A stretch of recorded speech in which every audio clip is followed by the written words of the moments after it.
There are two signs that ancient aliens left on the Great Pyramid of Giza at the Giza Plateau. The Great Pyramid of Giza, Egypt, considered one of the most important monuments in human history. It's also known for the various theories that frame in the terms of how and for what reason it was made. But what very few people know is that this structure is located right at the center of the Earth.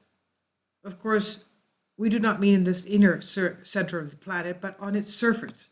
And as you'll see later, the Great Pyramid of Giza is transformed, quote unquote, beyond architectural mystery into a geographical and perhaps spatial temporal mystery. The Great Pyramid of Giza is a unique monument, is considered the last 7 ancient miracles of the world. And it still exists and is one of the few that constantly deepens the mystery thousands of years after its construction, for the way and the ultimate purpose of its building. Why was it built in such a way and on this location? And there are so many new findings showing that it could not have been built just to be a tomb of some pharaohs that, after all, never were contained, were never found. Now, the Orthodox Egyptology ensures that they were built with primitive tools made of stone and copper, but alternative researchers do not find logic in this explanation, much less knowing that even with today's technology, this could not be built. And according to research, the Great Pyramid of Giza is an amazing structure that is precisely aligned with space and true north, with a slight deviation of only 3/60th degree.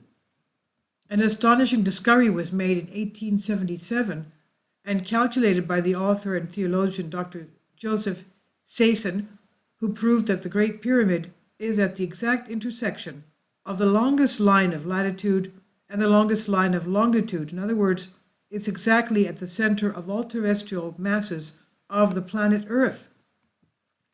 The two signs that the ancient aliens left on the Great Pyramid of Egypt, and if you have heard, know that there is something just as exciting that combined with Season's discovery makes the mind completely boggled.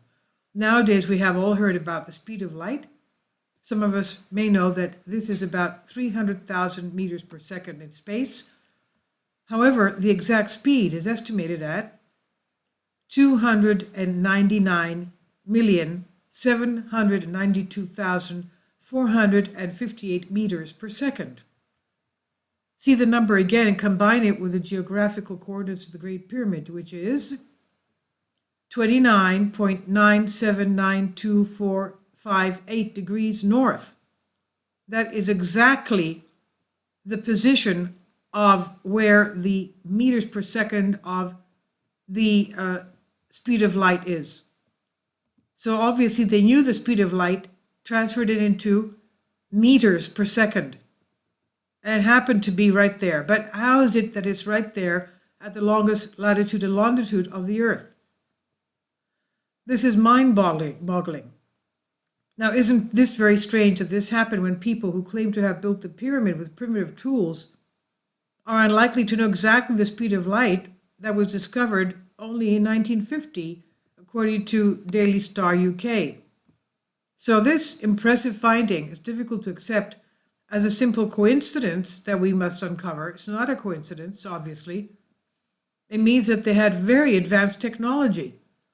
Several theories can be developed on these two discoveries because the pyramid was built right in the center of the Earth mass, and what the coordinates that look amazing at the speed of light indicate. The most manageable and easy is that it was made by technologically superior culture. And especially this combination is the two signs that the aliens left on the pyramid that are the ultimate proof among many others. So what could these two signs mean? That they found the exact point of the longest latitude and longitude and built the Giza pyramid there, and also that they knew the speed of light. The coordinates of the Great Pyramid was right there at the speed of light in meters per second. How is that possible? That opens other questions as how is it that the greatest mass of the Earth and right at the intersection of longest longitude and magnitude latitude were right at the Giza Plateau. Does that mean that certain continents were sort of made that way? That's just my question. Now, what could these two signs mean? The speed of light has been associated with great mathematicians, with a journey through time always on a theoretical level. Does the placement of the pyramid in the center of the earth imply that there is a mechanism, the device, or whatever you want to call it, of a journey through time? Is the Great Pyramid of Giza a time machine? Now, there are those, for example, Thoth the Atlantean, who is supposedly the writer, he claims, of the Emerald Tablets. He claims he's an Atlantean, and one of the few Atlanteans that had escaped the lost continent of Atlantis that sunk in a period of many thousands of years. And he claims that he was the one who constructed the Giza pyramids in the Giza Plateau. There were other Atlanteans that went to other areas of the world and established other cities with pyramids as well. Maybe that's what explains why we find so many pyramids all over the world. Now, this is considered one of the seven wonders of the world, and the Great Pyramid of Giza, or the Pyramid of Khufu, or the Pyramid of Cheops, is the oldest and largest of the three pyramids on the Giza complex, bordering present-day Greater Cairo of Egypt. It's the oldest of the seven wonders of the ancient world, from what they believe, and based on the mark on the interior chamber naming the work Gang, referencing the 4th dynasty of Egypt, Pharaoh Khufu, Egyptologists believe the pyramid was built as a tomb over a 10 to 20 year period concluded around 2560 BC. Initially standing at 146.5 meters or 481 feet, it was the tallest man-made structure in the world for more than 3,800 years, until Lincoln Cathedral was finished in 1311 AD. And originally the Great Pyramid was covered by limestone casing stones that formed a smooth surface, outer surface that what is seen today is the underlying core structure. Some of the casing stones that once covered the structure can still be seen around the base. There have been varying scientific alternative theories about the Great Pyramid's construction. Most accepted construction hypothesis based on the idea it was built by moving up huge stones from a quarry and dragging and lifting them into place. There are 3 known chambers inside the Great Pyramid, and the lowest chamber cut into a bedrock upon which the pyramid was built and was unfinished. The so-called Queen's Chamber and King's Chamber are higher up within the pyramid structure. The main part of the Giza complex set of buildings included 2 monumentary temples in honor of Khufu and 3 smaller pyramids of Khufu's wives, and even smaller satellite pyramids, a raised causeway connecting the 2 temples, and small mastaba tombs for notable nobles surrounding the pyramid. Now, the first archaeologists called them tombs, even though no remains were found there. The remains were found in other necropolises. But we have found since then that these pyramids also emit energy.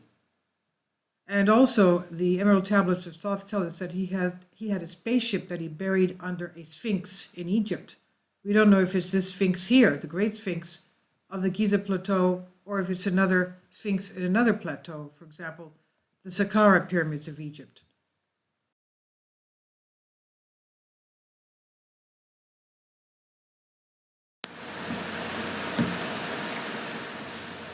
If you'd like to join me on my Patreon account, you will hear content not covered by mainstream media.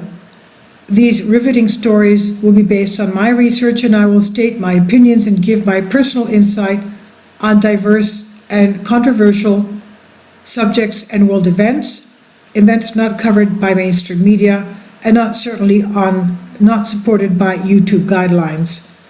So whatever I have on my Patreon, most of those will not be on my YouTube channel.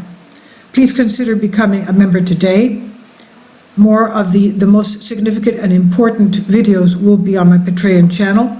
Your support helps me to continue my research and keeps this YouTube channel alive. And we depend on your support, your generous charity, because we help economically challenged families here in Athens, Greece, in Kapota, and we also help the young generation with university tuition and the community around our church. Thank you.